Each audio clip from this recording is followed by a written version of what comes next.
जय माता दी मित्रों, आपके और आपके परिवार पर माता रानी की कृपा सदैव बनी रहे। हिंदू धर्म में मासिक दुर्गाष्टमी का पर्व हर महीने के शुक्ल पक्ष की अष्टमी तिथि को मनाया जाता है। यह हिंदू धर्म में एक महत्वपूर्ण व्रत और पर्व माना जाता है जो देवी दुर्गा को समर्पित है। इस दिन भक्त देवी की पूजा करते हैं और उनसे आशीर्वाद प्राप्त करने के लिए व्रत रखते हैं। दुर्गा अष्टमी के दिन देवी दुर्गा की पूजा करने से भक्तों पर उनकी विशेष कृपा होती है। माना जाता है कि इस दिन की गई पूजा से मनोकामनाएं पूरी होती हैं और जीवन में सुख समृद्धि आती है। देवी दुर्गा को बुराई पर अच्छाई की जीत का प्रतीक माना जाता है। दुर्गा अष्टमी के दिन देवी दुर्गा की पूजा करने से बुरी शक्तियों का नाश होता है और जीवन में सकारात्मक ऊर्जा का संचार होता है। दुर्गा अष्टमी व्रत कथा। पौराणिक मान्यताओं के अनुसार प्राचीन काल में असुर दम को महिषासुर नाम के एक पुत्र की प्राप्ति हुई थी, जिसके भीतर बचपन से ही अमर होने की प्रबल इच्छा थी। अपनी इसी इच्छा की पूर्ति के लिए उसने अमर होने का वरदान हासिल करने के लिए ब्रह्मा जी की घोर तपस्या आरंभ की। महिषासुर द्वारा की गई इस कठोर तपस्या से ब्रह्मा जी प्रसन्न हुए और उसे मनचाहा वरदान मांगने को कहा। ऐसे में महिषासुर, जो सिर्फ अमर होना चाहता था, उसने ब्रह्मा जी से वरदान मांगते हुए खुद को अमर करने के लिए उन्हें बाध्य कर दिया। परंतु ब्रह्मा जी ने महिषासुर को अमरता का वरदान देने की बात ये कहते हुए टाल दी कि जन्म के बाद मृत्यु और मृत्यु के बाद जन्म निश्चित है, इसलिए अमरता जैसी किसी बात का कोई अस्तित्व नहीं है। जिसके बाद ब्रह्मा जी की बात सुनकर महिषासुर ने उनसे एक अन्य वरदान मांगने की इच्छा जताई और कहा कि ठीक है स्वामी, यदि मृत्यु होना तय है तो मुझे ऐसा वरदान दीजिए कि मेरी मृत्यु किसी स्त्री के हाथ से ही हो। इसके अलावा अन्य कोई दैत्य, मानव या देवता कोई भी मेरा वध ना कर पाए। जिसके बाद ब्रह्मा जी ने महिषासुर को दूसरा वरदान दे दिया। ब्रह्मा जी द्वारा वरदान प्राप्त करते ही महिषासुर अहंकार से अंधा हो गया और इसके साथ ही बढ़ गया उसका अन्याय। मौत और भय से मुक्त होकर उसने अपनी सेना के साथ पृथ्वी लोक पर आक्रमण कर दिया।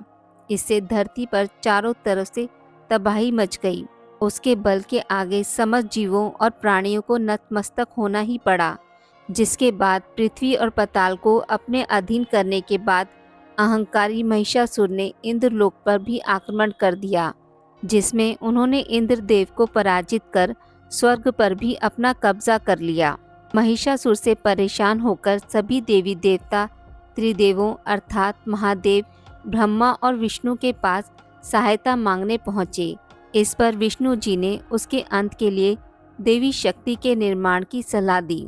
जिसके बाद सभी देवताओं ने मिलकर देवी शक्ति को सहायता के लिए पुकारा और इस पुकार को सुनकर सभी देवताओं के शरीर में से निकले तेज ने एक अत्यंत खूबसूरत सुंदरी का निर्माण किया।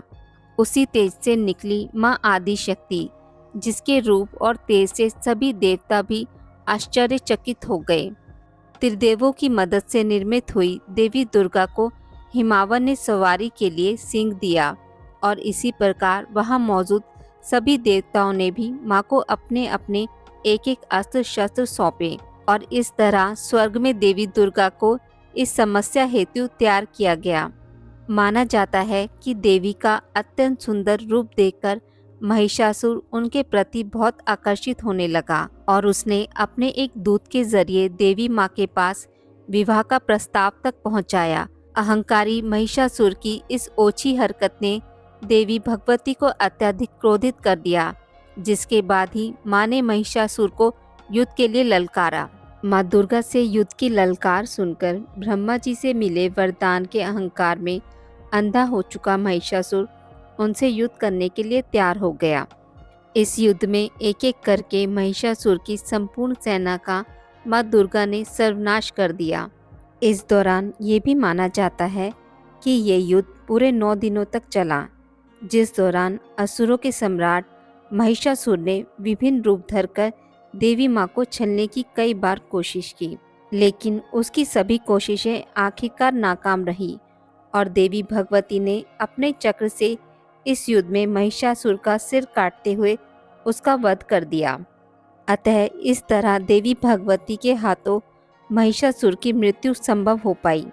माना जाता है कि जिस दिन मां भगवती ने स्वर्गलोक, पृथ्वीलोक और पाताल लोक को महिषासुर के पापों से मुक्ति दिलाई, उस दिन से ही दुर्गा अष्टमी का पर्व प्रारंभ हुआ। आज की इस वीडियो में बस इतना ही। मित्रों, अगर आपको मेरी वीडियोस पसंद आती हैं तो इसे लाइक और शेयर ज़रूर करें और पूजा पाठ से जुड़ी जानकारी के लिए मेरे चैनल को सब्सक्राइब करना ना भूलें। धन्यवाद।